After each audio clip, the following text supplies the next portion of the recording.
महापुरुषों प्रेम से कहना धन निरंकार नमस्कार और प्रणाम। एक साहूकार के सजे कौरे में एक बार एक ग्रामीण व्यक्ति काला और कुछ चिकना सा दिखता हुआ मिट्टी का मटका लेकर के पहुंचा और वहां बिछे सुंदर कालीन पर रख दिया। काले से मटके को उस कालीन पर रखने की भूल करने के कारण उस साहूकार को बहुत क्रोध आया और साहूकार ने उसे धक्के मार करके बाहर निकालने का आदेश दिया।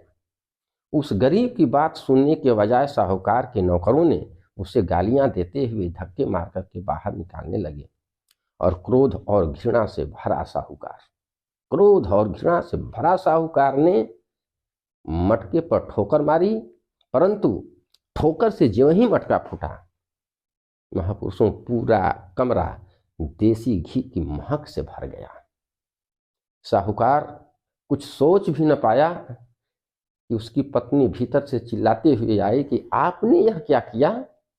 कुछ दिन पहले वह व्यक्ति आया था और मैंने ही अपने घर का असली घी लाने के लिए उसे बोली थी। महापुरुषों, अब साहूकार पछता रहा था कि उसने मैले और चिकनाई वाले मटके को ही सिर्फ देखा, उसमें भरे हुए पवित्र और शुद्ध घी पर ध्यान नहीं दे सका।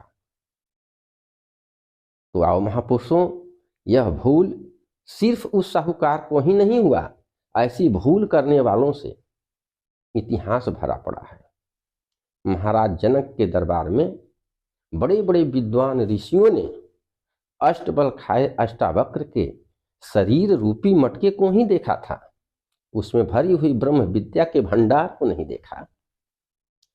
सत्य के नशे में चूर अहंकारी रावण ने भगवान राम को एक साधारण व्यक्ति समझा।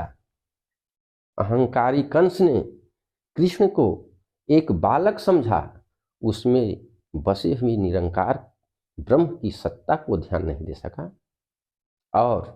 और अमरत्व के वरदान का अधिकार पाने वाला हिरण्यकश्यप ने भक्त प्रहलाद को अपना पुत्र समझा, उसमें व्याप्त परम सत्ता, उसमें व्याप्त ब्रह्म को नहीं देख पाया।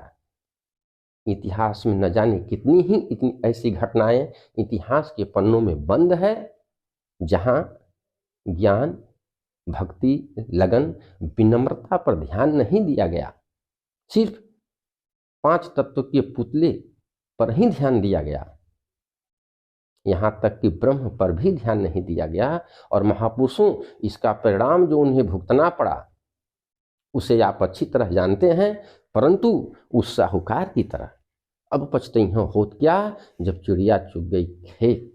महापुरुषों, ऐसी भूल होती रही है और बाद में पछतावा भी होता रहा है, लेकिन इस पछतावे से बचाने के लिए प्रभु हमारे बीच हमेशा मिट्टी के मटके में बंद होकर आता रहता है। वर्तमान कभी से खाली नहीं रहता, लेकिन सबसे बड़ी विडंबना यह है कि हम भी अपनी भूल को दोहराते रहते हैं, उसके सुधार करने का प्रयास नहीं करते। यह तो बालक है, हमारे सामने पैदा हुआ है, इसे गोद में हमने खिलाया है, इसे पढ़ना, लिखना, बोलना, चलना फिरना सब कुछ हमने सिखाया है। इसके पास समझ ही कितनी है, यह हमें क्या समझाएगा?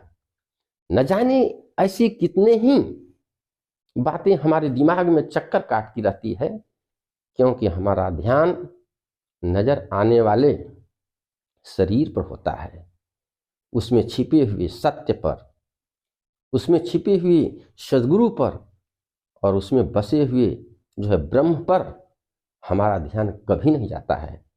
5 तत्वों का ये पुतला शरीर हमारा केंद्र बिंदु बना रहता है। महापुरुषों, निरंकार की जो सत्ता है, इस ब्रह्म की सत्ता है, वो हमारे आंखों से ओझल रहता है, हम सिर्फ और शरीर को ही देख पाते हैं और इस कारण हम सीमित शरीर से असीमित इच्छाओं की पूर्ति करना चाहते हैं, जो असंभव है। काश महापुरुषों, हम यदि व्यक्ति पूजा और व्यक्तिवाद से ऊपर उठने का प्रयास करके व्यक्तित्व को पहचाने और पूर्ण सद्गुरु अथवा पूर्ण संत का निरीक्षण करें, पूर्ण संत का पहचान करें, तो हमारा जीवन निश्चित ही सुधर जाएगा। हम भूल को दोहराने के बजाय हम भूल को सुधारने का प्रयास करें। क्यों कि जात न पूछो साधु की, पूछ लीजिए ज्ञान, मोल करो तलवार का, पढ़न रहन दो म्यान, पढ़न रहन दो म्यान। प्रेम से कहना, धन निरंकार जी।